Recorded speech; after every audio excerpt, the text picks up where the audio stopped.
হুজুরকে বলতেছেন, ওগো আল্লাহর রাসূল, আর কতদিন মরা খেজুর গাছের উপর খুতবা দিবেন? আমি আপনার জন্য সুন্দর করে একটা মিম্বর বানাই দিই। তো রাসূলের জন্য একটা মিম্বর বানাই দিলেন। তো মিম্বর যখন বানাই দিলেন, পরের জুমাতে আল্লাহর রাসূল ওই মিম্বরে বসে খুতবা দিচ্ছিলেন। ওই খেজুর গাছটা জুমার দিনে এই সপ্তাহে বানাই দিচ্ছে, আগামী জুমাবারে যখন আল্লাহর রাসূল খুতবা দিতে উঠলেন, খেজুর গাছের সাথে না মিম্বরের উপরে, তখন খেজুর গাছটা ছোট বাচ্চার মতো কাঁদতে লাগলেন। ছোট বাচ্চা যেভাবে কাঁদে ওইরকম কাঁদতে লাগলেন। বুখারী শরীফের হাদিস। যখন কাঁদতে লাগলেন, আল্লাহ রাসূল বলেন, কি কি কারণে তুমি কাঁদছো? এই খেজুর গাছ। আচ্ছা, আপনাদের খেজুর গাছ কাঁদে, কিন্তু রাসূলের খেলাম দেওয়ার খেজুর গাছও কাঁদে। শানে মুস্তাফা, শানে রাসূলুল্লাহ, সিরাতুন নবী। আমার ফিট রাসূলের ফিট এক নয়। রাসূলের পাকের ফিট যেই খেজুরের গাছের সাথে লেগেছে, তাম দুনিয়ার খেজুর গাছের চাইতে ওই খেজুর গাছের দাম বেড়ে গেছে। খেজুর গাছ যখন কাঁদে, আল্লাহ রাসূল বলেন, ওগো আল্লাহর রাসূল, এতদিন আপনি নামাজ পড়েছেন আমাকে হেলান দিয়ে, আজকে মিম্বরে এসে গেছেন, আমার তো আর কোনো দাম নাই। তা আল্লাহ রাসূল বলে, তুমি কি চাও? বলে, ইয়া রাসূলুল্লাহ, আমি আপনার সাথে থাকতে চাই। তখন আল্লাহ রাসূল সাহাবায়ে কেরামকে নির্দেশ দিলেন, ঠিক আছে, তোমাকে আমার সাথে রাখবো।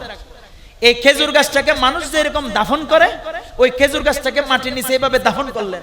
হুজুর বললেন, কিয়ামতের মাঠে তুমি আমার সাথে জান্নাতে যাবে। সুবহান। তো সাহাবী 2 রাকাত নামাজ পড়ার পরে আল্লাহ রাসূল সালাম ফিরে এই খেজুর গাছের সাথে হেলান দিয়ে দাঁড়ায় রয়েছে। তখন সবাই একজন একজনের দিকে তাকায়, কি হইলো কি হইলো, সবাই কিছু বলে না, কিন্তু আসলে তো নামাজ 4 রাকাতের জায়গায় 2 রাকাত পড়ছে। রাসূলের ওই দিনের ওই ঘটনা যদি না হইতো, আজকে যদি কোনো ইমাম ভুল করতো, মাগরিবের নামাজ 3 রাকাত কি 2 রাকাত পড়ে ফেললো, 4 রাকাত কি 3 রাকাত, 4 রাকাত কি 5 রাকাত, অথবা 2 রাকাত কি 3 রাকাত, তাহলে সমাধান কি হইতো? আল্লাহ রাসূল 1500 বছর আগে সমাধান দিয়ে দিলেন। রাসূলের প্রতিটি সিরাত ঘটনা উম্মতের জন্য আদর্শ।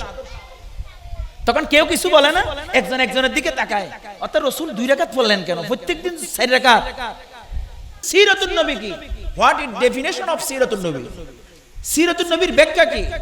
আমরা তো শুধু ব্যানারে টাঙ্গাই দিয়েছি সিরাতুন নবী মাহফিল। অনেকে মিলাদুন নবীর মাহফিল করে, মেহরাজুন নবীর মাহফিল করে, ইসলামী সম্মেলন করে, ওয়াজ মাহফিল করে, এটা হচ্ছে সিরাতুন নবী মাহফিল। সিরাতুন নবী কি? রাসূল পাক কাপড় পরিধান করতেন, আমিও কাপড় পরিধান করতাম, কিন্তু আমাকে যদি কেউ একটা জুব্বা উপহার দেয়, আমি যতটুকু না খুশি হব, তার চাইতে বেশি খুশি হব আমাকে যদি কেউ একটা আইফোন ব্যবহার করে। কেউ যদি আমাকে একটা মিসওয়াক দেয়, যতটুকু না খুশি হব। কেউ যদি আমাকে 1 GB 1 GB wifi data free দেয়, তার চাইতে বেশি খুশি। সিরাতুন নবী কোথায়? আমরা আছি কোথায়? সিরাতুন নবী নামে আছে, ব্যানারে আছে, ফেস্টুনে আছে, বছরে বছরে একটা মাহফিল হয়, এটাই সিরাতুন নবী। কিন্তু আসলে নবীর আদর্শ না আমাদের মাথায় আছে, না মুখে আছে, না বডি আছে, না ঘরে আছে, না মসজিদে আছে, না সমাজে আছে, না রাষ্ট্রে আছে। কোথায় আছে সিরাতুন নবী? এজন্য কবি ইকবাল বলেন, একনে দিলে লিয়া তু চার সে, নাজ সে, আন্দাজ সে, রফতার সে, গুফতার সে। আল্লাহ পাকের নবী কি সৌন্দর্যে বলে, কি কথার বলনে বলে, কি আদর্শে বলেন, কি তার চলনে বলেন, প্রতিটি জিনিসে তার মধুমাখা এক আদর্শ রেখে গেছেন, যার নাম সুন্নাতুন নবী, যার নাম সিরাতুন নবী। এটাই আমাদেরকে শিখিয়েছেন। মুসলমান দাড়ি রাখে, বিজ্ঞান বলে দাড়ির উপকারিতা কি? বিজ্ঞান গবেষণা করে পেয়েছে দাড়ির উপকারিতা বেশি। মাথায় টুপি দিলে কি প্রয়োজন? প্রতিটি অপারেশনে সার্জেনরা অপারেশন করে। অপারেশন রুমে গেলে দেখবেন যারা মানুষের ফেট কাটে, হার্ট কাটে, সিজার করে, সার্জেন সার্জারি করে, প্রত্যেক এফসিপিএস ডাক্তার সার্জেনের অপারেশনের রুমে যখন ঢুকে, তার মাথায় কি ক্যাপ থাকে? সেটা অপারেশন থিয়েটারের রিজার্ভ একটা ক্যাপ, যেটা অন্য কেউ দিতে পারে না। আজকের বিজ্ঞান বলে অপারেশন করছে রোগীর, কিন্তু টুপি ব্যবহার করে কে? ডাক্তার। কেন ব্যবহার করে? বিজ্ঞান বলে যখন মানুষের সার্জারি করে, তার শরীর যখন দ্বিখণ্ডিত হয়, তখন মানুষ ডাক্তার হাতের গ্লাভস ব্যবহার করে, কেন হাতের কোনো জীবাণু যেন তার শরীরে পুষ না হয়, মাথার কোন জীবাণু যেন ওই শরীরে কোন চুল, মাথার কোন জীবাণু ওই রোগীকে যেন আক্রান্ত না করে। ১৫০০ বছর পরে বিজ্ঞান গবেষণা করে ডাক্তারকে মাথায় টুপি দিতে বাধ্য করে রোগীকে ইনফেকশন থেকে বাঁচানোর জন্য। আর ১৫০০ বছর আগে মুহাম্মদুর রাসূলুল্লাহর সিরতে আদর্শে মানুষকে শিক্ষা দিয়েছেন মানুষের সমস্ত ভাইরাস থেকে বাঁচার জন্য মুহাম্মদুর রাসূলুল্লাহর টুপি ছাড়া বিকল্প। কোথায় সিরত আমাদের? টুপিটা তো শুধু হুজুরের মাথায় থাকে, আমাদের মাথায় কই? তাহলে রাসূলের সিরত বিজ্ঞানে বুঝেছেন, রাসূলের সিরত পশ্চিমারা বুঝেছেন, কিন্তু রাসূলের সিরত আমি মুসলমান বুঝি নাই। আমি অনেক হিন্দু ডাক্তারকে দেখেছি, সারা পৃথিবীর ইন্ডিয়ার ভারত উপমহাদেশের সেরা এক ডাক্তার, হার্টের ডাক্তার, যার নাম ডেভি শেঠি। কে না জানে ডেভি শেঠিকে? কে না চিনে? বয়স ৬০-এর কাছাকাছি, কিন্তু দেখতে লাগবে ২৫ বছরের যুবক। ডেভি শেঠির নিজের তার টেবিলের উপরে মিসওয়াক আছে। হিন্দু ডাক্তার, ও মুসলিম, কিন্তু তার টেবিলের উপর কি আছে? আমার কয়জনের ঘরে মিসওয়াক আছে? একজন ডাক্তার যে হার্টের বিশেষজ্ঞ, স্পেশালাইজড, সারা এশিয়া উপমহাদেশে ডেভি শেঠি হার্টের সেরা ডাক্তার, সে যদি রাসূলের সিরত মিসওয়াক গুরুত্ব বুঝে, আর আমি রাসূলের নাম নিয়ে চলি, রাসূলের সিরত ব্যবহার করি, কিন্তু আমার পকেটে নাই, আমার মুখে নাই, কোন নামাজের টাইমে নাই সিরত, তো আমরা কি সিরাতুন নবীর বাস্তব আদর্শের অনুসারী? আমরা মুখে অনুসারী, আমরা আদর্শের নয়। আমি আশা রাখবো এই সিরাতুন নবী মাহফিল থেকে ইনশাআল্লাহ আমাদের প্রতিটি ঘরে ঘরে, প্রতিটি হাতে হাতে রাসূলের পাকের এক একটা মিসওয়াক থাকবে ইনশাআল্লাহ। আল্লাহ রাসূল বলেন, নাসাই শরীফের হাদিসে বলেন, বাবু সিওয়াক একটা অধ্যায় আছে নাসাই শরীফে, সিহাসিত্তার ৬ বিশুদ্ধ কিতাবের এক কিতাব নাসাই শরীফ। সুনানে নাসাইর এক হাদিসে আল্লাহ রাসূল বলেন, قال رسول الله صلى الله عليه وسلم تبذل الصلاة التي يستاك لها على الصلاة التي لا يستاك لها 70 ضعفا। ওই নামাজ, যেই নামাজ মিসওয়াক সহকারে আদায় করা হয়, যেই নামাজ মিসওয়াক ছাড়া পড়া হয়, মিসওয়াক ছাড়া ৭০ রাকাত নামাজ পড়লে যেই সওয়াব, মিসওয়াকের সাথে ১ রাকাত নামাজ পড়লে আল্লাহ পাক তাকে সেই সওয়াব দান করে। শুধু মিসওয়াকের এক রাসূলের আদর্শের কারণে আমরা সবাই নামাজ পড়েছি। যে আল্লাহর বান্দারা এখন মিসওয়াক করে এশার নামাজ পড়েছে, আমরা এশারের ৪ রাকাতে ৪ রাকাতের সওয়াব পেয়েছি। আর যারা মিসওয়াক করে নামাজ পড়েছেন ৪ ৭ ২৮ ২৮০ রাকাতের সওয়াব পেয়েছে। আমরা অনেকে মনে করি মিসওয়াক এটা শুধু পুরুষের সুন্নাত। নো, মিসওয়াক এটা মহিলাদের সুন্নাত।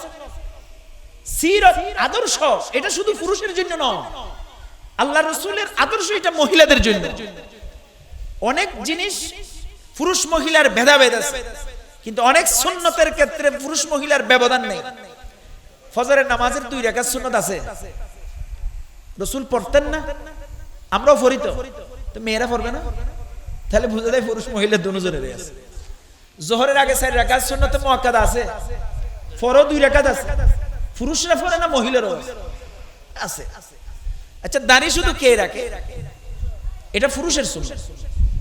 মহিলা দাড়ি রাখতে পারলেও সম্ভব নয়, সম্ভব নয়। এজন্য ফতোয়ার কিতাবে আছে কোন মহিলার যদি মুখে দাড়ি উঠেও যায়, শেভ করে ফেলা তার জন্য ওয়াজিব, আর পুরুষের জন্য শেভ করা হারাম। একই সুন্নাত কিন্তু হুকুমে ব্যবধান। কিন্তু মিসওয়াকের ব্যাপারে উভয়ে সমান। মিসওয়াক পুরুষ মহিলা উভয়ের জন্য। আমার কোন মা বোন যদি মিসওয়াক করে 1 রাকাত নামাজ পড়ে, আল্লাহ তাকে ৭০ রাকাতের সওয়াব দান করে। সিরাতুন নবী, সিরাতুন নবী। আল্লাহ রাসূলের মেয়েরা ঘরে কাজ করতেন, রাসূলে পাকও স্ত্রীর সাথে ঘরে কাজ করতেন। তিরমিজি শরীফের শামাইলে তিরমিজিতে আল্লাহ রাসূল সাল্লাল্লাহু আলাইহি ওয়াসাল্লাম হাদিসে বলেন, কানা রাসূলুল্লাহ সাল্লাল্লাহু আলাইহি ওয়াসাল্লাম ইয়াফআলু ফি মেহনাতি আহলিহি। আল্লাহর রাসূল সাল্লাল্লাহু আলাইহি ওয়াসাল্লাম ঘরে স্ত্রীদের সাথে কাজ করতেন এবং নিজের কাজ নিজে করতেন। আমরা যখন রাতে ঘুমাই, আমাদের কম্বল বালিশ এগুলো আমাদের স্ত্রীরা ঠিক করে। আল্লাহর রাসূল বলেন, আম্মা জান আয়েশা বলেন, আমার ঘরে আল্লাহ রসুল নিজের কাজ নিজে করতেন। রসুলের কম্বল নিজে বিছাইতেন, বালিশ নিজে ঠিক করতেন। বিছানোর আগে আল্লাহ রসুল বিছানাকে শোয়ানোর আগে ঝেড়ে ফেলতেন, বিছানাকে পরিষ্কার করতেন। আজকের যুগে আমরা আধুনিকভাবে বিছানা পরিষ্কার করি, সুন্নত হিসেবে নয়, বালি থাকে ময়লা থাকে, এই জন্য বিছানা পরিষ্কার করি। আজকে থেকে রাত্রে ঘুমানোর সময় চিন্তা করব আমি বিছানা পরিষ্কার করব রসুলের পাকের সুন্নত হিসেবে। কেন? লাভ কি? বলে যারা বিছানায় ঘুমানোর আগে বিছানা পরিষ্কার করে ঘুমায়, এই পরিষ্কারের দ্বারা ফেরেশতারা ওই বান্দার জন্য সারা রাত রহমতের দোয়া করে। আর বিছানার ভিতরে বিষাক্ত ফোকা থাকতে পারে, আমি যদি পরিষ্কার ছাড়া ঝাড়ু ছাড়া ঘুমিয়ে যাই রাত্রে, এগুলো আমাকে শরীরে আক্রমণ করতে পারে। এই জন্য শোয়ার আগে ১৫০০ বছর আগে আমি কিভাবে ঘুমাবো সেই চিন্তা আল্লাহ রসুল করে গিয়েছে। আমাদেরকে শিক্ষা দিয়েছেন নবীর আদর্শ মানো, তোমার জীবনে শান্তি, তোমার ঘুমে শান্তি। রাত্রের ৫-৬ ঘন্টা ঘুম শান্তি কিভাবে উম্মত ঘুমাবে? রসুল ১৫০০ বছর আগে বলেছেন রাত্রে শোয়ার আগে তুমি বিছানা পরিষ্কার করে নাও। আল্লাহ রসুল বলেছেন বিছানায় ঘুমানোর সময় উজু করে ঘুমাও। বিছানায় ঘুমাবে, উজু করে ঘুমাবে। আমরা তো সবাই ঘুমাই, প্রত্যেক দিন ঘুমাই, ঘুম ছাড়া মানুষ বাঁচতে পারে না। কোরআনে বলেছেন আল্লাহর নিদর্শন এক ঘুম। ঘুম এটা আল্লাহর নিদর্শন। সূরাতুর রুমে আল্লাহ তাআলা এরকম ৭টা জিনিসের নিদর্শন বয়ান করেছেন। ওয়া মিন আয়াতিহি মানামুকুম বিল-লাইলি ওয়ান-নাহারি ওয়াবতিগাউকুম মিন ফাদলি ইন্না ফি যালিকা লাআয়াতিন লিকাওমিন ইয়াতাফাক্কারুন। আল্লাহ পাক বলেন আমি তোমাদের জন্য রাতকে ঘুমের জন্য নির্ধারণ করেছি, আর দিনকে আমি তোমাদের জীবিকার জন্য নির্ধারণ করেছি। ঘুম এটা আমি আল্লাহর নিদর্শন, তোমরা এটা নিয়ে চিন্তা করো। লাআয়াতিন লিকাওমিন ইয়াতাফাক্কারুন। তাফসীরে বাইজাবিতে ফিসটাকে ফিসটা শুধু এই ঘুম কি বিজ্ঞান বলে, এজন্য একজন ছোট বাচ্চার জন্য ৮ ঘন্টা ঘুমাইতে হবে, সুস্থ মানুষের জন্য ৬ ঘন্টা ঘুমাইতে হবে। ডাক্তারে যখন কোন রোগীকে দেয় ঘুম না আসলে ইনজেকশন দিয়ে তাকে ঘুম নিয়ে, যেহেতু তার ঘুম থাকলে তার সুস্থতা। ১৫০০ বছর আগে এটা আমরা জানতাম না ঘুম মানুষের জন্য কত উপকারী, আল্লাহ কোরআনে বলে দিয়েছে। আল্লাহ রসুল বলেন রাত্রে ঘুমানোর সময় উজু করে ঘুমাও। কেন? সারাদিন মানুষ দৌড়াদৌড়ি করে চলাফেরা করে, তার শরীরে বহুমুখী ভাইরাস হাত পা মুখে থাকে। যখন উজু করে মানুষ ঘুমায়, তিরমিজি শরীফের হাদিসে, আবু দাউদ শরীফও আছে, আল্লাহ রসুল বলেন। আপনারা অনেকে বলবেন সিরাতুন নবীর আলোচনা, এগুলো কি সিরাতুন নবীর আলোচনা? হ্যাঁ, এটাই সিরাতুন নবীর আলোচনা। আমার তুলনা থেকে কবর প্রতিটি সেক্টর আপনি বলেন, এমন একটা সাবজেক্ট বলেন যেখানে আল্লাহ রসুলের আদর্শ, এই আদর্শের নামই হচ্ছে সিরত। একটা হচ্ছে রসুলের সুরত। সুরত মানে সাদৃশ্য, রসুলের গঠন। সুরত কেমন ছিল, রসুলের মাথা কেমন, রসুলের হাত কেমন, রসুলের পা কেমন, রসুলের সিনা কেমন, রসুলের চুল কেমন, রসুলের দাঁত কেমন, রসুলের চোখ কেমন, কান কেমন, নাক কেমন, রসুল হাসতেন কিভাবে, ধরতেন কিভাবে, চলতেন কিভাবে, এটা হচ্ছে সুরত। রসুলের সাদৃশ্য।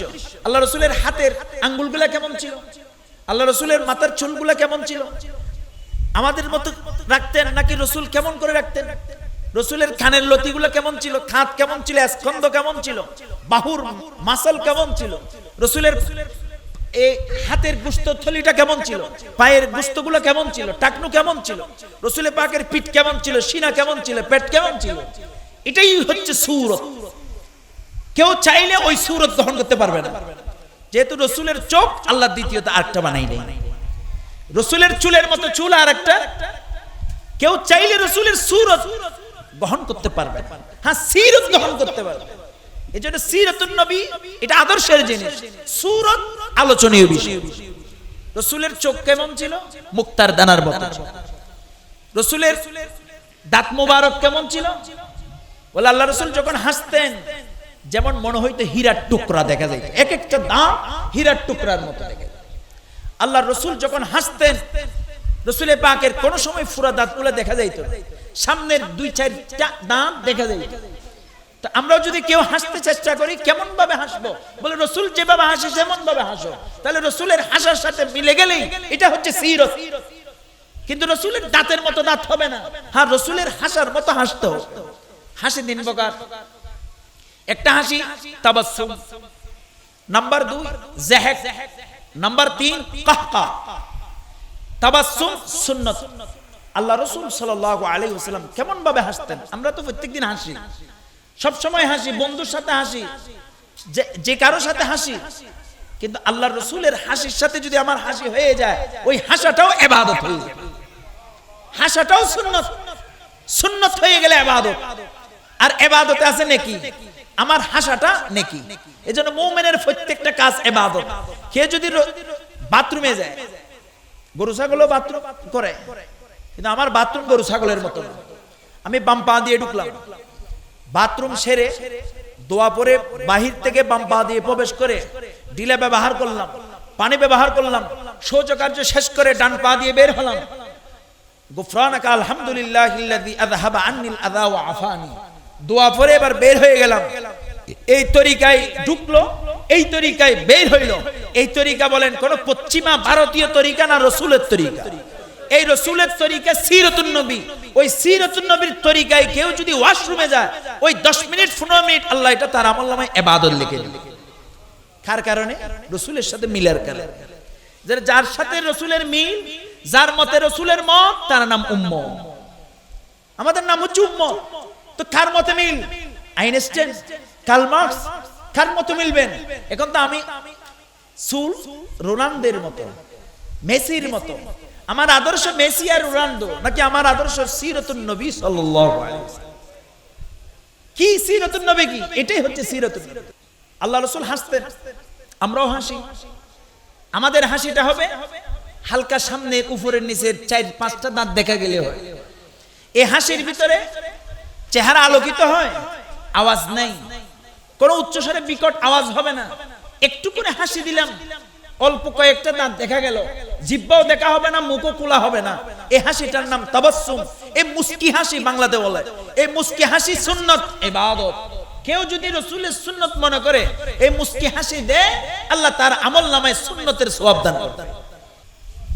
আরেকটা হাসি আছে যাহক। যাহক, যেটার ভিতর অধিকাংশ মারিদাতের দাঁত সহ দেখা যায়, এটা হচ্ছে যাহক। যাহক জায়েজ, কিন্তু সুন্নাত হচ্ছে তাবাসসুম। জায়েজ মানে যেটা করলে গুনাহ হয় না, সওয়াব হয় না, এটার নাম জায়েজ। কিন্তু তাবাসসুমে সুন্নাত, ইবাদত, নেকি দান করে। একটা হচ্ছে কাহকা, অট্টহাসি। আমরা অনেক সময় বেশি আনন্দের, খুশির ঠেলায় অট্টহাসি দিই, কাহ কাহ করে হাসি দিই, যে হাসিতে আমাদের কণ্ঠনালী পর্যন্ত দেখা যায়, জিহ্বার গোড়া দেখা যায়, আওয়াজ বিকট হয়। এই হাসি যদি কেউ নামাজে দেয়, তার নামাজ থাকে না, ভাঙে। এজন্য নামাজ ভঙ্গের কারণের একটা কারণ কি? নামাজে অট্ট হাসি দেওয়া। যে হাসি দিলে নামাজ ভেঙে যায়, যে হাসি দিলে অন্যজন আওয়াজ শুনে, এই অট্ট হাসি জায়েজ নাই, এটা হারাম। হাসি কয় প্রকার পাইলেন? একটা সুন্নত, একটা জায়েজ মানে সারে, গুনাহ হবে না, সওয়াব হবে না, একটা একবার হারাম। এখন আমি তো জীবনে অনেক হাসা হাসছি, আমার হাসাটা রাসূলের সাথে মিলার জন্য 3 হাসিটা কি কণ্ঠ হাসিটা প্রাধান্য দিব? কি অট্ট নাকি সাধারণ হাসি, না মুস্কি হাসি? তাহলে ওই মুস্কি তাবাসসুম যদি আমার জীবনের প্রতিটি অধ্যায়ে আনন্দ আসবে, তাবাসসুম হাসি রাসূল দিয়েছেন, আমি দিব, তাহলে প্রতিটি হাসির বিনিময়ে আল্লাহ তাআলা 100 শহীদের সওয়াব দান করবেন।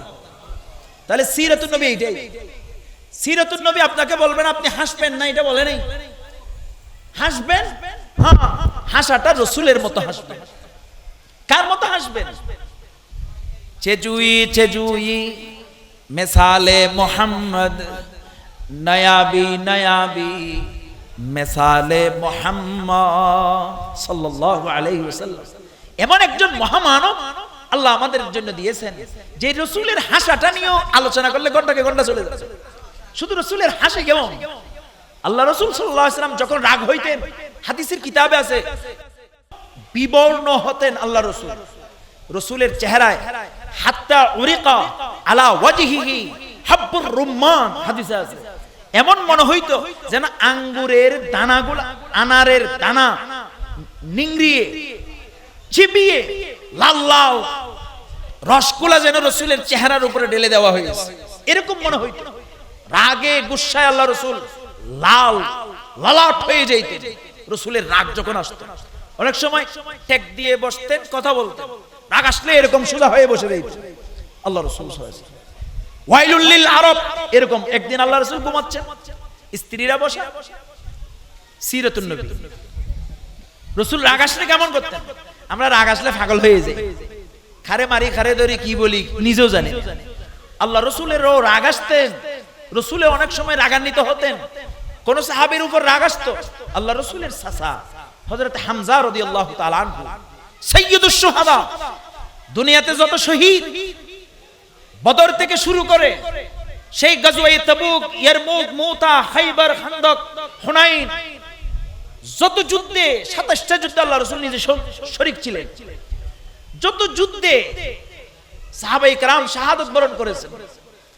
সমস্ত যুগে যুগে যুগে যুগে যারা ইসলামের জন্য রক্তের নজরানা পেশ করেছেন, এই শাহাদাতের শহীদদের কাফেলা কিয়ামতের ময়দানে যিনি সিপাহ সালার হবেন, সাইয়্যিদুশ শুহাদা, তার নাম হযরত হামজা রাদিয়াল্লাহু তাআলা। রাসূলের পাকের আপন চাচা, বড় বাহাদুর ছিলেন, লম্বা ছিলেন, গোড়ার ফিটে উঠতে উনার মাঝখানে কোনো পা রাখার জায়গা রাখতো না, এক লাফে গোড়ার ফিটে উঠে যাইতে পারতেন। কত বাহাদুর ছিলেন, শক্তিশালী ছিলেন রাসূলের পাকের চাচা এই হামজা রাদিয়াল্লাহু তাআলা আনহু। যতদিন তিনি উহুদের যুদ্ধে শাহাদাত বরণ করেছেন 3য় হিজরিতে, বদরের যুদ্ধে 2য় হিজরিতে, 3য় হিজরিতে, উহুদের যুদ্ধে হযরত হামজা রাদিয়াল্লাহু তাআলা আনহু শাহাদাত বরণ করেছেন। মক্কার 13 বছরের নবুয়তি জীবন আর মদিনার আরো 2 বছর, এই 15 বছরে কোন কুলাঙ্গা, কোন জালেম কাফের রাসূলের সামনে চোখ তুলে তাকাতে পারে না। হযরত হামজা বলতেন, ওগো আমার আল্লাহর রাসূল, যেই মুহূর্তে আমার শরীরে এক ফোঁটা রক্ত থাকবে, কোন আরবের কাফের কুলাঙ্গা আপনার শরীর টাচ করতে পারবে না ইনশাআল্লাহ। সেই বাহাদুর ছিলেন হযরত হামজা রাদিয়াল্লাহু তাআলা। দুঃখের বিষয়, কথার প্রসঙ্গে বলতে, আজকের দিনেও কি কোন কুলাঙ্গার রাসূলকে নিয়ে কটূক্তি করছে না? আজকের দিনেও নাই? ভারতের মহারাজ সেই বোম্বাইয়ে এক পাদ্রী কুলাঙ্গার, লম্পট, সারা পৃথিবীর দুশমন, ইসলামের দুশমন, নবীর দুশমন, আল্লাহর রাসূলকে নিয়ে কটূক্তি করে। আজকে যদি একজন হামজা থাকতেন, একজন ওমর থাকতেন, একজন আব্দুল্লাহ ইবনে আতিক থাকতেন, আজকে তার গর্দান, তার কল্লা তার ঘাড়ের সাথে থাকতো না। ইসলাম নবীর মর্যাদা এমন ভাবে দিয়েছেন, সিরাতুন নবী, মিলাদুন নবী, রবিউল আউয়ালের এই শিক্ষা সমগ্র বিশ্ব জগতে আল্লাহর পরে যার স্থান মুহাম্মদুর রাসূলুল্লাহ সাল্লাল্লাহু আলাইহি ওয়াসাল্লাম, সেই রাসূলের ইজ্জত নিয়ে চিনিমিনি গেলা কোন সুযোগ পৃথিবীতে কারো নাই, আল্লাহ কাউকে দেন। কথার প্রসঙ্গে একটা কথা বলে ফেলি। ইমাম মালিক রাহমাতুল্লাহি আলাইহি, স্যার ইমামের এক ইমাম, ইমাম মালিক রাহমাতুল্লাহি আলাইহিকে ওনার সময়ের বাদশা ছিলেন খলিফা হারুনুর রশিদ রাহমাতুল্লাহি আলাইহি। তিনি দিনদার ছিলেন, আমাদের মতো দুর্নীতিবাজ সরকার ছিলেন, আমাদের মতো 2 নম্বরই মানুষ ছিলেন না। খলিফা হারুনুর রশিদ বাগদাদের শাসক ছিলেন, তিনি আমানতদার, তাহাজ্জুদ গুজার ছিলেন, বড় দিন প্রিয়, ইসলাম প্রিয় ছিলেন। খলিফা হারুনুর রশিদ রাহমাতুল্লাহি আলাইহি একদিন ইমাম মালিক রাহমাতুল্লাহি আলাইহিকে মদিনা শরীফে জিজ্ঞাসা করলেন, ও ইমাম মালিক, ইমাম মালিকের বাড়ি মিশর, কিন্তু তিনি হিজরত করে মিশরের সরকার ওনাকে তার দেশ থেকে দেশান্তর করেছেন। ইমাম মালিক রাহমাতুল্লাহি আলাইহি দেশান্তর হয়ে পৃথিবীর আর কোন জায়গায় যান নাই। হুব্বে রাসূল, ইশকে রাসূল, রাসূলের মহব্বত ইমাম মালিকের অন্তরে এত বেশি ছিল, তিনি বলেন, দুনিয়ার অন্য কোন ভালো জায়গায় চাইলে আমি আশ্রয় নিতে পারতাম, কিন্তু আমার রাসূলের মদিনার শহরের বালু আমার সাথে মিশ্রিত হলে এটাই আমার জন্য আনন্দিত। এজন্য তিনি মিশর থেকে আর কোন জায়গায় যান নাই, তিনি মদিনার জমিনকে তার জীবনের শেষ নিঃশ্বাস বাসস্থান করেছেন। এজন্য ইমাম মালিকের কবর এখনো জান্নাতুল বাকিতে আছে। সুবহানাল্লাহ। কিয়ামতের মাঠে সাহাবা তাবেঈনদের সাথে ইমাম মালিক আরশ আজিমে উঠবে, সাহাবাদের সাথে তার হাসর হবে। ইমাম মালিক মিশরের মানুষ, কিন্তু নিজের জীবন মদিনার সাথে বিলিয়ে দিয়েছে। ইমাম মালিক রাহমাতুল্লাহ আলাইহিকে জিজ্ঞাসা করেছেন, ইমাম মালিক, কেউ যদি আমার রাসূলকে গালি দেয়, মান সাব্বা নবিয়্যা, কেউ যদি কোন নবীকে গালি দেয়, আমাদের নবীকে গালি দেয়, তার পরিণতি কি হতে পারে? ইমাম মালিক রাহমাতুল্লাহ আলাইহি মাথা নিচু করে নিলেন। বাদশাহ যুগের বাদশাহ খলিফা হারুন রশিদ বাদশাহ জিজ্ঞাসা করলেন, আর যুগের শ্রেষ্ঠ ইমাম মালিক রাহমাতুল্লাহ আলাইহি, ওনার জন্ম 90 হিজরিতে। ইমাম মালিক রাহমাতুল্লাহ আলাইহি চাইতে আমাদের ইমামে আজম আবু হানিফা রাহমাতুল্লাহ আলাইহি 10 বছরের বড় ছিলেন। ইমাম মালিক 90 হিজরিতে জন্ম, 189 হিজরিতে ওনার ইন্তেকাল। ইমাম মালিক রাহমাতুল্লাহ আলাইহি এবং ইমামে আজম আবু হানিফা রাহমাতুল্লাহ আলাইহি একই সাথে ছিলেন, অনেকবার সাক্ষাৎ হয়েছে। ইমাম মালিক রাহমাতুল্লাহ আলাইহি তখন বলেন মাথা উঁচু করে, মা বাকাউল উম্মতি বাদা শাতামি নাবিয়্যিহা। ওই খলিফা শাসক, তুমি জেনে রাখো, যেই জায়গায় আমার নবীর ইজ্জত সম্মান লুণ্ঠিত হয়, যেই অবস্থায় আমার রাসূলের শান মর্যাদা নষ্ট হয়, সেখানে সারা দুনিয়ার উম্মত বেঁচে থাকে আর লাভ কি? উম্মতের আছে আর কি? উম্মতের একমাত্র যদি কিছুই থাকে, একমাত্র আমার নবী নবী নবী আছে, আর কিছুই নেই। মা বাকাউ হাদিহিল উম্মাহ, তিনি বলছেন উম্মতের কি আছে? কিছুই তো নাই। নবী যেখানে নাই, উম্মতের কিছুই নেই। এই উম্মত দামি তো নবীর কারণে, এই উম্মত দাবি তো নবীর কারণে, এই উম্মত হাসরে মুক্তি পাবে নবীর কারণে, এই উম্মত দুনিয়াতে শান্তি পেয়েছে নবীর কারণে, এই উম্মত আদর্শ পেয়েছে নবীর কারণে, এই উম্মতের কবরের সওয়াল হবে মান নবিয়্যুকা, নবীর কারণে। যে উম্মতের নবী নাই, সেই উম্মতেই নাই। যে উম্মতের নবীর সম্মান আছে, সেই নবীর ইজ্জত আছে, তাহলে উম্মত আছে। উম্মতের ইজ্জতেই নাই, সম্মানে নাই, মর্যাদায় নাই, কোনো দামে নাই যদি নবীর ইজ্জত নেই। ইমাম মালিক বলেন, নবীর ইজ্জত যেখানে নেই, সারা দুনিয়ার সেখানে নিস্তব্ধ। আমার নবীর শান নাই, আমি বেঁচে থাকি লাভ কি? তুমি বাদশা হয়েও লাভ কি? রাজা হয়েও লাভ কি? ফকির হয়েও লাভ কি? ধনী হয়েও লাভ কি? নবীর কারণে তো তোমার দুনিয়ার ফকিরই চলে। মা বাকাউ হাদিহিল উম্মতি বাদা শাতামি নাবিয়্যিহা। তখন বাদশা মাথা নিচু করে বলে ফেললেন, আর কি করা যায়? বাদশা হিসেবে কি করা যায়? তাহলে বোঝা যায় নবীর ইজ্জত যেখানে, উম্মতের দাম যদি না থাকে, যার কারণে নবীর অপমান হয়, তার গার তার কল্লার সাথে থাকতে পারে না, তার মুহূর্তেই। ইমাম মালিক রাহমাতুল্লাহ আলাইহি হাদিস বর্ণনা করেন, মান সাব্বা নবিয়ান ফাকতুলুহু, যেই নবীকে গালি দেয় মুহূর্তে তাকে হত্যা করো। এজন্য দুনিয়ার আইন কাউকে আইন হাতে তুলে নিতে দেয় না। রবিউল আউয়ালের এই মেসেজ, সিরাতুন নবীর এই মেসেজ কি হয়? কেউ যদি কোনো কুলাঙ্গার আমার নবীর শান নিয়ে আঘাত করে, আমার নবীর সিরত নিয়ে কুচ্ছা কটূক্তি করে, তাহলে তার ধার কেউ যদি মুহূর্তের ভিতর দুটুকরা করে দেয়, কোন আদালত আইন তাকে ফাঁসি দিতে পারবে না। আমি যদি কোন নিরপরাধ মানুষকে হত্যা করি, তাহলে সে হত্যার বিনিময়ে ইসলামী শাস্তি হলো আমারও হত্যা। কিন্তু একমাত্র শাস্তি, যে শাস্তির বিনিময়ে কোনো হত্যা নাই, সেই শাস্তি হলো নবীর ইজ্জতের জন্য। দুনিয়াতে সেই নবীর ইজ্জতের নজরানা একটা দুইটা না। আমি তো শুধু হযরত হামজার কথা বলেছি। হযরত হানজালা রাদিয়াল্লাহু তাআলা আনহু নতুন বিবাহ করেছে, বাসর রাতে স্ত্রী মিলন করেছে। সকালবেলা ফজরের নামাজের আজানের ধ্বনি শুনতে পায়, আর সকালবেলা গোসল করতে গেলে তখন আওয়াজ আসে মদিনার অদূর থেকে, কদ কুতিলা মুহাম্মদ। সিয়ারু আলামিন নুবালা কিতাবে লেখেন, কদ কুতিলা মুহাম্মদ, মুহাম্মদকে হত্যা করা হয়েছে। নাউজুবিল্লাহ, এরকম শব্দ আসতেছে। আমরা অনেক সময় কোন দুর্ঘটনা ঘটে গেলে অনেক জীবিত মানুষকে বলে অমুককে মেরে ফেলছে, এরকম বলে না? যুদ্ধের রণাঙ্গনের, যুদ্ধের পরিস্থিতি এমন সম্মুখীন, কাফের মুসলমানরা ছিল 1000, কাফের ছিল 3000 উহুদের যুদ্ধে। মুসলমানদের চাইতে কাফেররা 3 গুণ। সেই উহুদের যুদ্ধে আল্লাহ রাসূল দন্দান মুবারক শাহাদাত বরণ করেছে। লোহার টুপি রাসূলের মাথা মুবারক আঘাত করে মাথার থেকে রক্ত বের হয়েছে উহুদের যুদ্ধে। যখন সাহাবায়ে কেরাম আওয়াজ শুনলেন, অত রাসূল রক্তাক্ত হয়ে নাউজুবিল্লাহ মারা গেছেন। এই আওয়াজ যখন মদিনার অলিতে গলিতে পৌঁছলো, তার ভিতরে একজন হযরত হানজালার কানেও পৌঁছলো। বাসর রাতের নবদম্পতির জীবনে সুন্দরী রূপসী রমণীর বাসর ঘর তিনি ত্যাগ করে বলেছেন, মুহাম্মদুর রাসূলুল্লাহ হত্যা হবে আর আমি সুন্দরী স্ত্রী নিয়ে বাসর রাত পালন করব, ইম্পসিবল। খোলা তলবারে নিয়ে বের হয়ে গেলেন। হযরত হানজালা রাদিয়াল্লাহু তাআলা আনহু উহুদের যুদ্ধের দিকে, উহুদের ময়দানে যুদ্ধ করতে করতে করতে করতে এক পর্যায়ে হযরত হানজালা রাদিয়াল্লাহু তাআলা আনহু শাহাদাত বরণ করেছে। কি আশ্চর্য কথা, এটা চারটিখানি ব্যাপার নয়। নিজের ঘাড় নিজে দিয়ে দেওয়া রাসূলের শান আর ইজ্জতের জন্য, এটা এত সহজ নয়। কে আমাদেরকে একটা ইনজেকশন পুশ করলে পর্যন্ত খবর, আর নিজের ঘাড় ইসলামের জন্য দিয়ে দিলেন, কল্লা দ্বিখণ্ডিত করলেন। হযরত হানজালা একটু চিন্তাও করলেন, ওই জীবন তো জীবন, যে জীবন হবে রাসূলের জন্য, ওই মরণ তো মরণ, যেই মরণ হবে রাসূলের জন্য।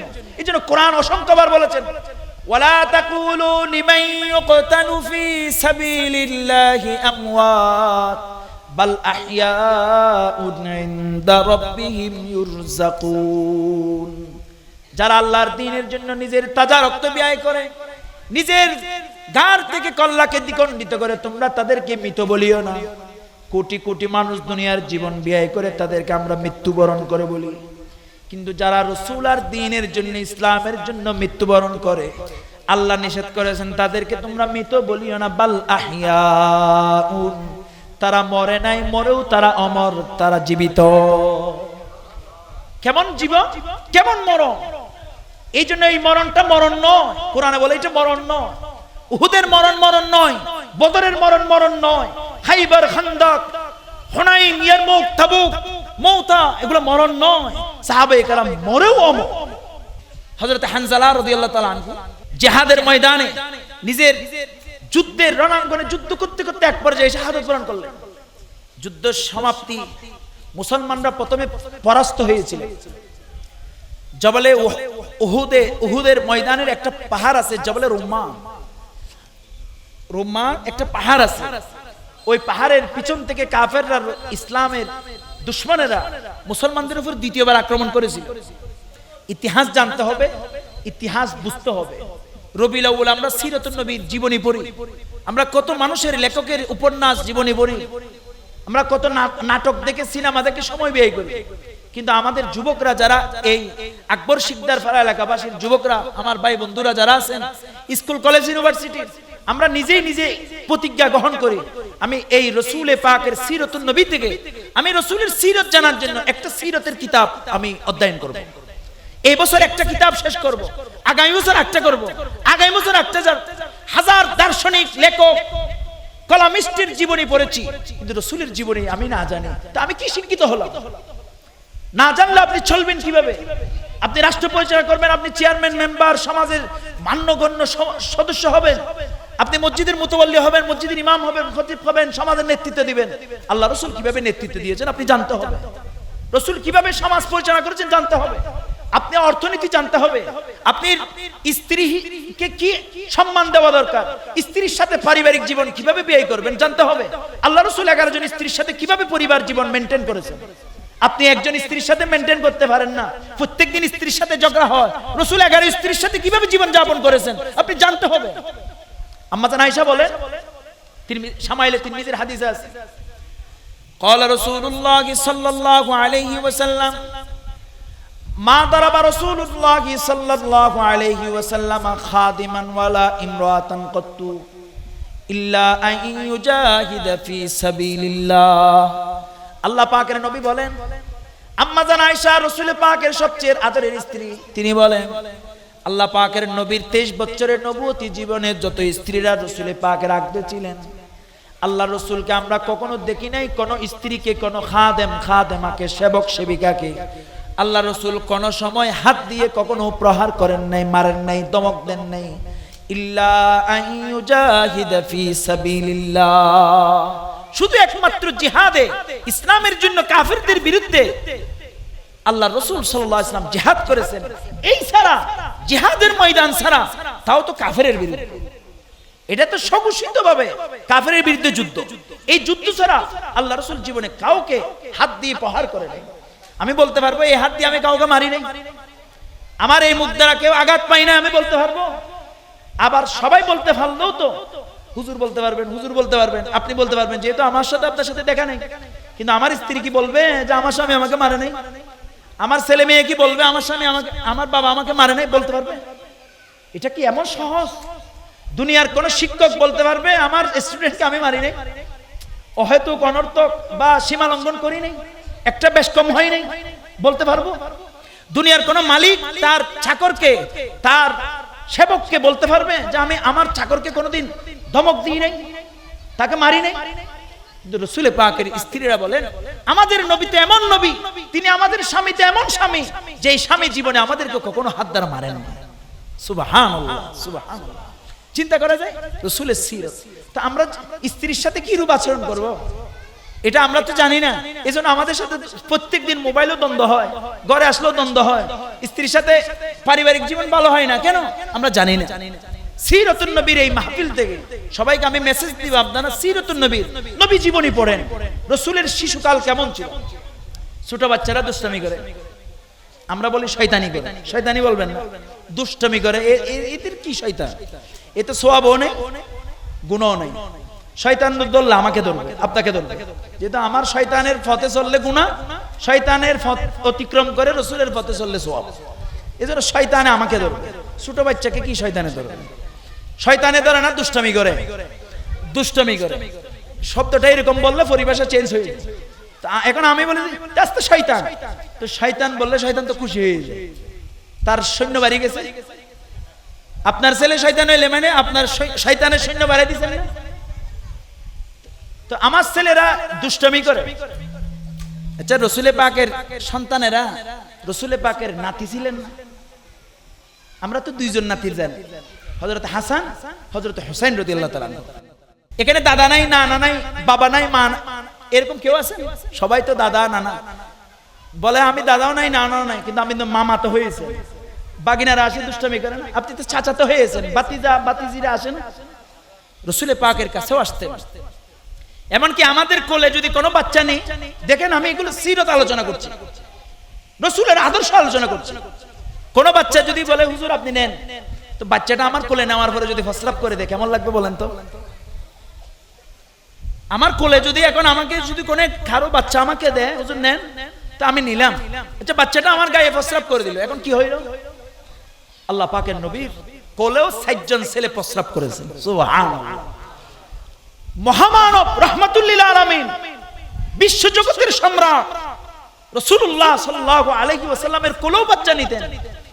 আমরা তো অনেকে আছি ছোট বাচ্চাদের যা যা দূর, আমি বাচ্চা নিই না, এরকম বলে না অনেকে আছে, খরা মেজাজ। কথায় কথা মনে পড়ে, সিরাতুন নবী তো বলছে এটা সাগর, কোন দিকে আলোচনা করব? আল্লাহ রাসূলের কাছে একটা বাচ্চা আসলেন, রাসূল তাকে জড়াই ধরলেন, মাথা হাত বুলাই দিলেন, মুখে চুমা খাইলেন। সাধারণ বাচ্চাদেরকে দেখলে প্রত্যেকে এরকম করে, এটা সুন্নাত। এতদিন জানতাম না, আজকে সুন্নাত মনে করে করবেন। কোন বাচ্চা নাবালেগ অবুঝ বাচ্চা দেখলে বুকে লাগাবেন, হাত বুলাই দিবেন, চুমু খাবেন, তাকে ধমক দিবেন না, আদর স্নেহ করবেন। এটা রাসূলের সুন্নাত। রাসূল যখন এরকম একটা বাচ্চাকে আদর করছিলেন, তখন একজন সাহাবী দাঁড়ায় রইলেন। সাহাবীর নামটা আমার এখন স্মরণ আসতেছে। সাহাবী দাঁড়ায় রইলেন, দাঁড়ায় বললেন ওগো আল্লাহর রাসূল, আপনিও কি বাচ্চাদেরকে এরকম আদর করেন? এটা তো আপনার বাচ্চা না, এটা তো আরেকজনের বাচ্চা, আপনি কি এরকম আদর করেন? বলে কেন, তোমার বাচ্চা নাই? বলে ইয়া রাসূলুল্লাহ, আমার 11টা ছেলে মেয়ে আছে, তো তোমার ছেলে মেয়েদেরকে তুমি আদর করো না? বলে ইয়া রাসূলুল্লাহ, আমি তো জীবনে আমার কোন ছেলে মেয়েকে আদর করি নাই, আপনি যেভাবে আদর করছেন। বলে আল্লাহ যে তোমার অন্তরকে মোহর লাগাই দিয়েছে, শক্ত করে দিয়েছে, এটা আমার কি? তুমি আল্লাহর কাছে দোয়া করো, আল্লাহ তোমার অন্তরকে যেন নরম করে দেয়। এজন্য পাষাণ হৃদয় যারা, এরা ছোট বাচ্চাদেরকে সহ্য করবে না। এগুলোর থেকে আল্লাহ রাসূল বাঁচতে বলছেন। এজন্য আমরা ছোট বাচ্চাদেরকে স্নেহ করব, বাচ্চাদেরকে থারাই দিব না, ধমক দিব না। আমরা তো উল্টা আরো ধমক লাগাই বিভিন্ন রকমের, তো বাচ্চাগুলো আমাদের থেকে দূরে সরে যায়। আরব দেশের ভিতরে ওইটা ভালো আছে, কোন বাচ্চাকে এরা মারে না, ধমক দেয় না, সবসময় বাচ্চা ফাঁসে, মসজিদের কাতারেও ফাঁসে, ঘরে বাড়িতে সবসময় ফাঁসে, গাড়ে উঠে গেলেও কিছু বলবে না। তখন এটার সাথে আপনার সাথে দূরত্ব হবে না, কাছে হয়। কাছে হইলে মহব্বত থাকলে যে কোনো কথা অল্প বললে মেনে যায়। এখন আমাদেরকে একবার দুষ্টামি করছে তারাই দিলেন, দ্বিতীয়বার ফিটে সামরা তুলে দিলেন, তৃতীয়বার যখন বলবেন আপনার কথা ঠোঁটো শুনবে না, তো বলে মারে বেশি, তার কথা শুনবো না, এরকম না। যত আদর স্নেহ করে বলবেন। তো আল্লাহ রাসূলের কোলেও ৬০ জন বালা আতফালুন নবী সাল্লাল্লাহু আলাইহি ওয়াসাল্লাম আর 60জন ছেলে রসুলের কোলে প্রস্রাব করেছে। তো রসুল ছেলেদেরকে আদর করতেন, বাচ্চাদেরকে আদর করতেন। তো আল্লাহ পাকের নবী সাল্লাল্লাহু আলাইহি ওয়াসাল্লাম যখন নামাজ পড়তেন, আল্লাহ রসুলের দুই নাতি হাসান আর হুসাইন রাদিয়াল্লাহু আনহুমা দুজন রসুল যখন সিজদায় যেতেন, এরা রসুলের ফিটের উপর গোড়া চালাইতো। কি চালাইতো? গোড়া। নানার ফিটে কে উঠে? নাতি উঠে। আর এই নাতি তো সেই নাতি, সরদারে দু জাহানের নাতি, যুবকদের সরদার, সাইয়্যিদা শাবাব আহলিল জান্নাহ, জান্নাতের যুবকদের সরদার হাসান আর হুসাইন রাদিয়াল্লাহু তাআলা। একদিকে দুনো জাহানের সরদার, আর একদিকে জান্নাতের যুবকদের সরদার। ফিটে উঠে কি চালায় জানেন? ফিটে উঠি, নানার ফিটে উঠি উজুর সিজদায়। আর আরব দেশে গোড়া ছিল, তো গোড়ার ফিটের উপর যেরকম লেগাম টেনে টেনে চালায়, এরা রসুলের খাঁদে এরকম লেগাম টেনে টেনে ঘোড়া চালাই দিচ্ছে। হযরত আলী রাদিয়াল্লাহু তাআলা আনহু এই অবস্থা দেখে, এই চিত্র দেখে বললেন, নি'মাল জামালু জামালুকুমা, নি'মাল জামালু জামালুকুমা। স্পষ্ট হাদিসের ভাষা, তোমাদের গোড়া কতই উত্তম, তোমাদের গোড়া কতই উত্তম। আচ্ছা, গোড়াকে মুহাম্মদুর রাসূলুল্লাহ সাল্লাল্লাহু আলাইহি ওয়াসাল্লাম হযরত আলী বলেন, বাচ্চাদেরকে বলতেছেন, হাসান আর হুসাইন তোমরা দেখো তোমাদের গোড়া কতই উত্তম গোড়া, আর তোমরা সওয়ারিটা কতই উত্তম। সুবহানাল্লাহ। আচ্ছা, আমরা হইলে এই নামাজ পড়তেছি, বেটা আমার ফিটে উঠতেছে, ঠাস করে মার দিবে। আমরা এরকম না? আরো দেখেন, আরো দেখেন, এগুলো আমাদের সামাজিক জীবনে হয়, কিন্তু আমরা সুন্নত কি, সিরাতুন নবী কি জানি না। এইজন্য আমরা বাচ্চাদেরকে, আচ্ছা যদি সিজদা অবস্থায় কোনো বাচ্চা উঠে আপনার ফিটের উপর, মারা নামাজ পড়ে বাচ্চা পিঠের উপর উঠে যায়, দাদি নানি নামাজ পড়ে বাচ্চা পিঠের উপর উঠে যায়, আপনি মসজিদে বাচ্চা একটা নিয়ে আসছেন, ফিটের উপরে বাচ্চা উঠে গেছে, আপনি কি করবেন? এখন আপনি যদি সিজদা থেকে উঠে যান, বাচ্চাটা যদি আপনি সিজদা থেকে উঠে যান, তো বাচ্চাটা পড়ে যাবে না? পড়ে গিয়ে তো মাথাও তো ফিরতে পারে, হাত ভেঙে যেতে পারে। আল্লাহ রাসূল সাল্লাল্লাহু আলাইহি ওয়াসাল্লাম এটাও খেয়াল করতেন, এদিকে নামাজ পড়তেছে, বাচ্চা পিঠের উপর, আল্লাহ রাসূল পিঠ থেকে বাচ্চাটাকে ধাক্কা ফেলতেন না, ধাক্কা মেরে ফেলতেন না। আবার রাসূল নিজে উঠতেন না, উঠলে পড়ে যাবে, ধাক্কা দিলেও পড়ে যাবে। যতক্ষণ নিজে নিজে নামতেন না, ততক্ষণ সিজদায় বসে থাকতেন। সুবহানাল্লাহ। দেখছেন কি অবস্থা? আচ্ছা, যখন একা নামাজ পড়ে তখন এটা কি ফরজ নাকি নফল? বলেন না, ফরজ না নফল? এগুলা কি মসজিদের কাণ্ড না ঘরের কাণ্ড? ঘরের কাণ্ডে ঘরে না মানুষ কি ফরজ পড়ে না নফল পড়ে? তো রাসূল যখন নফল পড়েন, নফলের তাসবিহ শুধু কি 3 বার পড়বেন না 11-12 পড়া যায়, 13-12? তো এখন আপনি বলেন, হুজুর আমি সিজদা কি করব? তো সিজদা আপনি তাসবিহ পড়বেন, বাচ্চা অটোমেটিক্যালি নামে যাওয়ার পরে আপনি উঠবেন। এটাই সুন্নাত। এটা তো প্রত্যেক দিন হবে না, যখন হবে তখন এটা শিখতে হবে, জানতে হবে। আপনিও মনে করবেন রাসূল জীবনে এরকম করেছেন, আমার নাতিও আমার ফিটে উঠলে আমি ওই সুন্নাত জিন্দা করব। এইজন্য সিরাতুন নবী জানতে হবে। সিরাতুন নবী কি আমরা জানি না। আল্লাহ রাসূল বলেন, আম্মা জান আয়েশা বলতেন, রাসূল এই গ্লাস দিয়ে পানি পান করতেন, এই পাশ দিয়ে মুখ লাগিয়ে আল্লাহ রাসূল পানি পান করতেন। আয়েশাকে বলতেন, আয়েশা ধরো এইটা দিয়ে তুমি খাও। যেই পাশ দিয়ে রাসূল মুখ লাগাইতেন, সেই পাশ দিয়ে আল্লাহ রাসূল আয়েশাকে পানি পান করাইতেন। সুবহানাল্লাহ।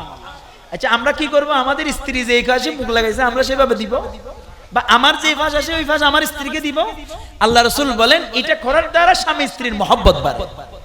তো আমি তো সিরাতুন নবী জানি না, মহব্বত কিভাবে সৃষ্টি হয়, ভালোবাসা কিভাবে তৈরি হয় স্বামী স্ত্রী। আল্লাহ রাসূল এনে খেয়ে খেয়ে আসেন, স্ত্রীকে খানা খাওয়াই দিয়েছেন, রাসূল আয়েশাকে খানা খাওয়াই দিতেন। এখন আমরা তো এটাকে দুশ্মনে করি, বান্ধবীকে খাওয়াই দেওয়া অপমান মনে করি না, কিন্তু নিজের স্ত্রীকে খাওয়াই দেওয়াটা অপমান মনে করি। আল্লাহ রাসূল নিজের স্ত্রীকে খানা খাওয়াই দিতেন, স্ত্রী রাসূলকে খানা খাওয়াই দিতেন। আমাদের কাপড় ছিঁড়ে গেলে আমরা স্ত্রীকে দিয়ে এটা সিলাই দাও, বোতাম ছিঁড়ে গেছে বোতাম লাগাই দাও। আল্লাহ রাসূল সাল্লাল্লাহু আলাইহি ওয়াসাল্লাম আয়েশাকে বলতেন, আয়েশা সুই সুতা নাও, নিয়ে আল্লাহ রাসূল নিজের কাপড় নিজে সিলাই করতেন। সুবহানাল্লাহ।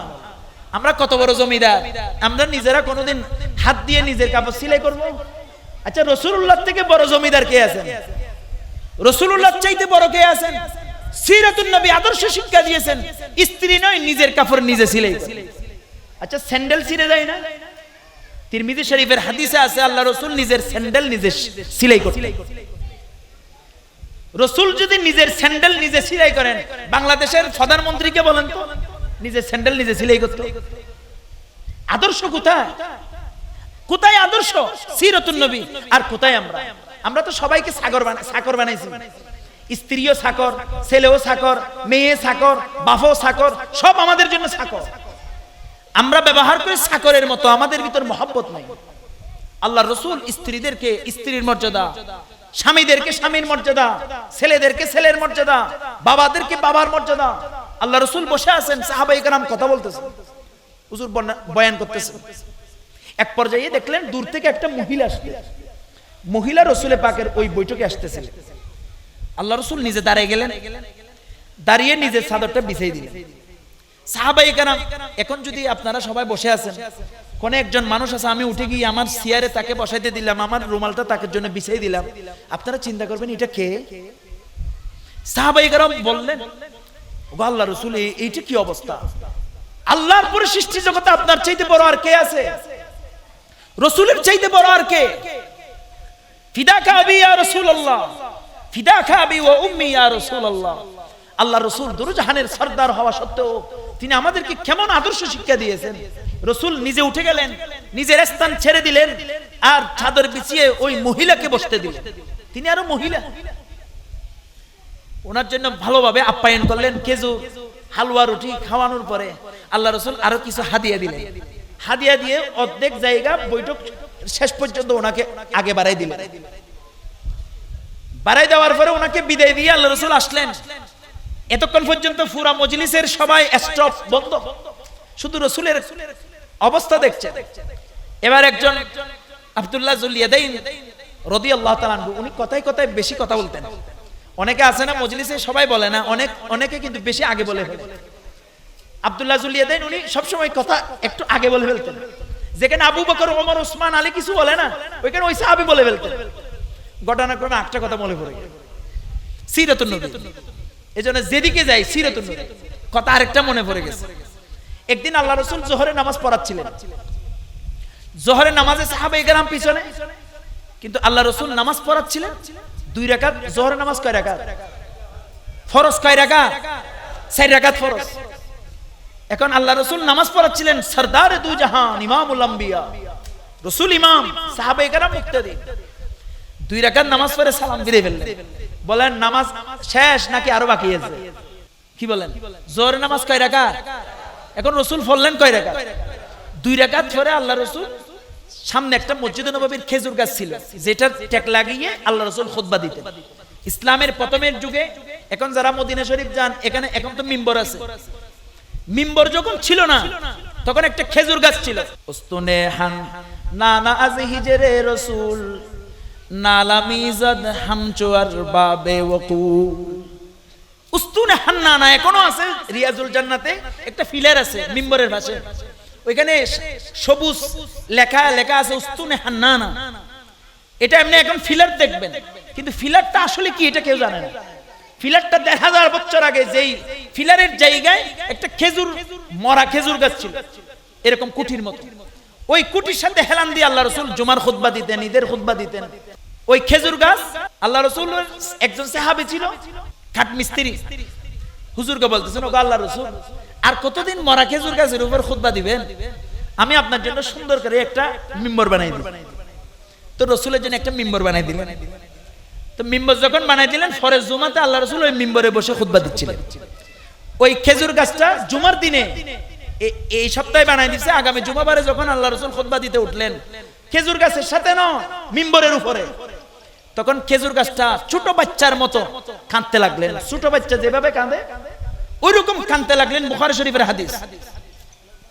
যখন কাঁদতে লাগলেন, আল্লাহ রাসূল বলেন, কি কারণে তুমি কাঁদছো? এই খেজুর গাছ। আচ্ছা, আপনাদের খেজুর গাছ কাঁদে, কিন্তু রাসূলের খেলাম দেওয়ার খেজুর গাছও কাঁদে। শানে মুস্তাফা, শানে রাসূলুল্লাহ, সিরাতুন নবী। আমার ফিট রাসূলের ফিট এক নয়। রাসূলের পাকের ফিট যেই খেজুরের গাছের সাথে লেগেছে, তাম দুনিয়ার খেজুর গাছের চাইতে ওই খেজুর গাছের দাম বেড়ে গেছে। খেজুর গাছ যখন কাঁদে, আল্লাহ রাসূল বলেন, ওগো আল্লাহর রাসূল, এতদিন আপনি নামাজ পড়েছেন আমাকে হেলান দিয়ে, আজকে মিম্বরে এসে গেছেন, আমার তো আর কোনো দাম নাই। তা আল্লাহ রাসূল বলে তুমি কি চাও? বলে ইয়া রাসূলুল্লাহ আমি আপনার সাথে থাকতে চাই। তখন আল্লাহ রাসূল সাহাবায়ে কেরামকে নির্দেশ দিলেন ঠিক আছে তোমাকে আমার সাথে রাখবো। এই খেজুর গাছটাকে মানুষ যেরকম দাফন করে ওই খেজুর গাছটাকে মাটির নিচে এইভাবে দাফন করলেন। হুজুর বললেন কিয়ামতের মাঠে তুমি আমার সাথে জান্নাতে যাবে। সুবহান। তো সাহাবী 2 রাকাত নামাজ পড়ার পরে আল্লাহ রাসূল সালাম ফিরে খেজুর গাছের সাথে হেলান দিয়ে দাঁড়ায় রয়েছে। তখন সবাই একজন একজনের দিকে তাকায়, কি হইলো কি হইলো, সবাই কিছু বলে না, কিন্তু আসলে তো নামাজ 4 রাকাতের জায়গায় 2 রাকাত পড়ছে। রাসূলের ওই দিনের ওই ঘটনা যদি না হইতো, আজকে যদি কোনো ইমাম ভুল করতো, মাগরিবের নামাজ 3 রাকাত কি 2 রাকাত পড়ে ফেললো, 4 রাকাত কি 3 রাকাত, 4 রাকাত কি 5 রাকাত, অথবা 2 রাকাত কি 3 রাকাত, তাহলে সমাধান কি হইতো? আল্লাহ রাসূল 1500 বছর আগে সমাধান দিয়ে দিলেন। রাসূলের প্রতিটি সিরাত ঘটনা উম্মতের জন্য আদর্শ। তখন কেউ কিছু বলে না, একজন একজনের দিকে তাকায়, অর্থাৎ রাসূল 2 রাকাত পড়লেন কেন, প্রত্যেকদিন 4 রাকাত। তখন আব্দুল্লাহ যুল ইয়াদাইন রাদিয়াল্লাহু আনহু তিনি দাঁড়িয়ে বললেন আকুসিরাতিস সালাত আম নাসিতা ইয়া রাসূলুল্লাহ, ওগো আল্লাহর রাসূল নামাজ কি আজকের জন্য শর্টকাট হয়ে গেছে নাকি আপনি ভুলে গেছেন? প্রশ্নের দেখছেন কিভাবে আল্লাহর রাসূলকে বলছেন, ওগো আল্লাহর রাসূল আজকে কি নামাজ সংক্ষেপ করা হয়েছে নাকি আপনি ভুলে গেছেন? তখন আল্লাহর রাসূল পিছনে ফিরে তাকায়, কি হইলো? আবু বকর ওমর ওসমান তোমরা কই, কি হইলো? হ্যাঁ ইয়া রাসূলুল্লাহ আপনি আজকে 2 রাকাত পড়ছেন। এবার আল্লাহর রাসূল তাড়াতাড়ি যায় নামাজে দাঁড়িয়ে বাকি নামাজ শেষ করলেন, এই 4 রাকাত পড়ে দিলেন। ইমামের ভুল হয়ে গেলেও অবশিষ্ট নামাজ এভাবে পড়ে দিত। এই সাহাবী ঠিক এইভাবে বলতে লাগলেন। কিসের কথা বলতে গেলাম? সাহাবী প্রশ্ন করতে বলে ফেলতে। আল্লাহ রাসূল সাল্লাল্লাহু আলাইহি ওয়াসাল্লাম যার যার স্থান অবস্থা ভেদে রাসূল তাদেরকে এইভাবে শিক্ষা দিতেন। আল্লাহ পাকের নবীর আদর্শ সিরত প্রতিটি জীবনে, আপনি পারিবারিক জীবন, ব্যক্তিগত জীবন, প্রত্যেকটা অধ্যায়ে আমি যুবক ভাই যারা এই এলাকাবাসী যারা আছে আমরা সিরাতুন নবীকে পড়ি, অধ্যয়ন করি, সিরাতুন নবীকে লালন করি, সিরাতুন নবীকে পালন করি। রাসূলের সূরত আলোচনীয়, রাসূলের সিরত পালনীয়। আমরা সূরত আলোচনা করব, ইবাদত, সিরত লালন করব, সুন্নাত আর ইবাদত। এই সিরত যদি আমাদের শরীরে রন্ধ্রে রন্ধ্রে প্রতিটি অধ্যায়ে রাসূলের সিরত যদি এসে যায়, এই সিরাতুন নবী সার্থক। আজকের সিরাতুন নবী মাহফিল থেকে আমরা সবাইকে উদারত আহ্বান জানাবো, ঘুম রাসূলের হবে, ডান কাত দিয়ে হবে, ঘুমে উযু বানিয়ে ঘুমাবো। ডাক্তাররা বলে উযু বানিয়ে ঘুমাই গেলে সমস্ত ভাইরাস চলে যায়। যার ঘুম আসতে দেরি হয়, উযু বানিয়ে ঘুমাই গেলে তার ঘুম তাড়াতাড়ি হয়। বিজ্ঞান অনেক পরে গবেষণা করেছে, ইসলাম 1500 বছর আগে বলেছেন। আল্লাহ রাসূল বলেন যারা রাত্রে উযু বানিয়ে ঘুমায় একজন ফেরেশতা তার মাথার উপর দাঁড়িয়ে যায়, মালাকুন মুআক্কালুন নির্ধারিত একজন চকিদার ফেরেশতা দাঁড়িয়ে যায় আর দোয়া করে আল্লাহুম্মা গফিরহু আল্লাহুম্মা আরহামহু বাতা তাহিরান বাতা তাহিরান। আল্লাহ এই ঘুমন্ত ব্যক্তিকে তুমি মাফ করে দাও, আল্লাহ এই ঘুমন্ত ব্যক্তির উপর তুমি দয়া করো, এই বান্দা পবিত্র অবস্থায় ঘুমিয়েছে। এই পবিত্র অবস্থা ঘুমের কারণে সারা রাত আপনি ফেরেশতার দোয়া পাবেন। ঘুম তো ভালোই হইল, অল্প সময় ভালো ঘুম হবে। ডাক্তারীদের গবেষণা উযু বানিয়ে ঘুমাইলে আপনি আজকে থেকে আর উযু বানিয়ে ঘুমাইলে কেউ যদি রাতে মারা যায়, অনেক মুহাক্কিকিনরা বলেছেন উযু ওই পবিত্র অবস্থায় মারা গেলে আল্লাহ তাআলা তাকে শাহাদাতের মর্তবা নসিব। এজন্য নবীর ঘুম আমার ঘুম, নবীর খাওয়া আমার খাওয়া, নবীর সিরত আমার সিরত, এভাবে যদি হয়ে যায়, আমি আপনি সবাই যদি নবীকে রঙ্গে রঙ্গে, নবীর রন্ধ্রে রন্ধ্রে আমার জীবনকে যদি লালিত করতে পারি, আল্লাহ তাআলা আমার এই জীবনকে দামি বানাবেন, সার্থক করবেন। আকবর শিকদার ফালা এলাকাবাসী আয়োজনে এই সিরাতুন নবী মাহফিলকে আল্লাহ তাআলা আমাদের যুবকদের জন্য, বৃদ্ধদের জন্য, কিশোর কৈশোর, ছোট বাচ্চা, মহিলা, মা বোনদের সকলের জন্য সিরাতুন নবীকে আদর্শ বানিয়ে দেন। সিরাতুন নবীকে ঘরে বাজারে হাটে প্রতিটি স্থানে আল্লাহ তাআলা আদর্শ বানানোর তৌফিক দান করেন। আমিন। ওয়া আখিরু দাওয়ানা আনিল হামদুলিল্লাহি রাব্বিল আলামিন।